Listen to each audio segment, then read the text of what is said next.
আবার কিছু জায়গায় ইমোরালও হতে পারে, বাট এটা পলিটিক্যাল ইন্টারেস্টের ক্ষেত্রে। যে কোনো একটা টার্ম আমরা ইউজ করি political crime, crime and political crime দুটার মধ্যে পার্থক্য আছে।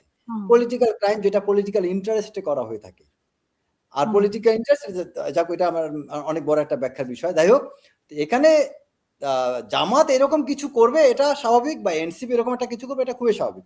পলিটিক্যাল গোল অর্জন করার জন্য বা লক্ষ্যে পৌঁছানোর জন্য তারা সেটা করবে, এটাই খুব স্বাভাবিক, এবং বিএনপিকে সেটা ধরেই আগাইতে হবে। এবং তারা এটা না করাটা বরং মনে করি তাদের বোকামি হবে, কারণ বিএনপির মতো যেখানে আওয়ামী লীগ মাঠে নেই, সেখানে বিএনপির মতো একটা আপনার কি বলা যায় একটা জায়ান্ট দলকে বা বাংলাদেশে এত বড় একটা পলিটিক্যাল পার্টিকে আপনি যদি একদম ছেড়ে দেন, এটা তো আপনাকে নিয়ে মানুষ হাসাহাসি করবে, জামাতকে নিয়ে মানুষ তামাশা করবে, জামাতকে কাউন্টই করবে না, জামাত অস্তিত্বই থাকবে না। জামাতের অস্তিত্বের সংকটের জন্য বা অস্তিত্ব টিকে রাখার জন্য হলেও, বা এনসিপি তাদের অস্তিত্ব টিকে রাখতে গেলে বা আত্মমর্যাদা রক্ষা করতে গেলে বিএনপির বিরুদ্ধে তাকে ষড়যন্ত্র করতেই হবে। পলিটিক্সে যদি কাউন্টার পার্টের জন্য ষড়যন্ত্র নাই করেন তাহলে তো পলিটিক্স থাকলো না। পলিটিক্সের সাথে কনস্পিরেসি জিনিসটা একদম ভেরি কমন একটা টার্ম। তো এখানে এই বিষয়গুলো বিএনপির মতো একটা বড় দল যদি এটা বুঝতে তারা দেরি করে, এটা হবে তাদের ব্যর্থতা। আর তারা যদি কনস্পিরেসি করে হারও মানে, তাও সেটা আমি মনে করবো না তাদের বড় ব্যর্থতা। তারা চেষ্টা করবে ছোট দল হিসাবে, তাদের সেই চেষ্টাটা খুবই স্বাভাবিক। এবং এই জায়গায় আপনার যে আপনার বিশেষ করে প্রশাসনকে ঢেলে সাজানো, এটা তো আমি মনে করি তারা আরো বেশি তাদের করার মতো সুযোগ পেয়েছিল। জামাত বা এনসিপি তারা আরো বেশি সুযোগ পেয়েছিল, সেই তুলনায় তারা আরো কম করেছে। বিএনপি যে পরিমাণে ভুল করেছে, সেই ভুলের তুলনায় এনসিপির এরা তো যদি সত্যিকার অর্থে কিছু সিনিয়র লোকজনদেরকে এদের পার্টিতে তারা যোগ দেওয়াইতো, ভালো বুদ্ধি পরামর্শ নিত, পলিটিক্যাল সায়েন্স যারা বুঝে এরকম ব্যক্তিদেরকে যদি তারা এখানে দলে যুক্ত করতো, অ্যাডভাইজার বানাইতো, তাহলে বরং বিএনপির মতো দল আরো বেশি নাকানি চুবানি খেত।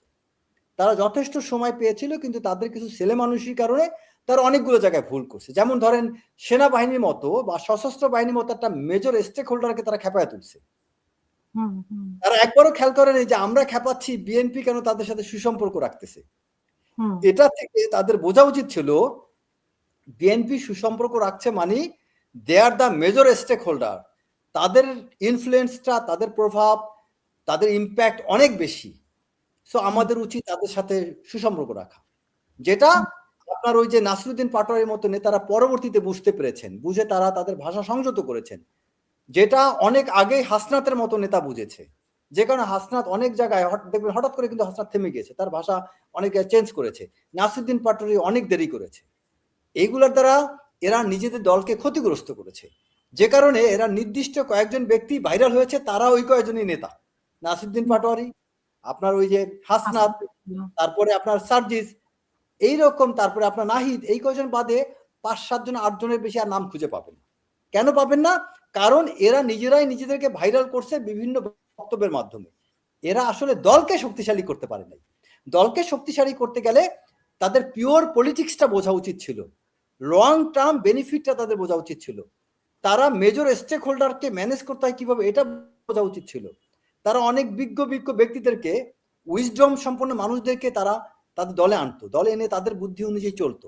তাহলে তাদের দলে এনসিপির যে সুযোগ ছিল, তাদের দলে মিনিমাম, এটা কোনো লিয়াজও লাগতো না, কোনো জোট লাগতো না, জোট ছাড়াই মিনিমাম 50 সিট তারা নিজেরাই পাইতো, ইজিলি পেত। তো সেটা কেন পায়নি? কারণ তারা সেই ভুল করেছে।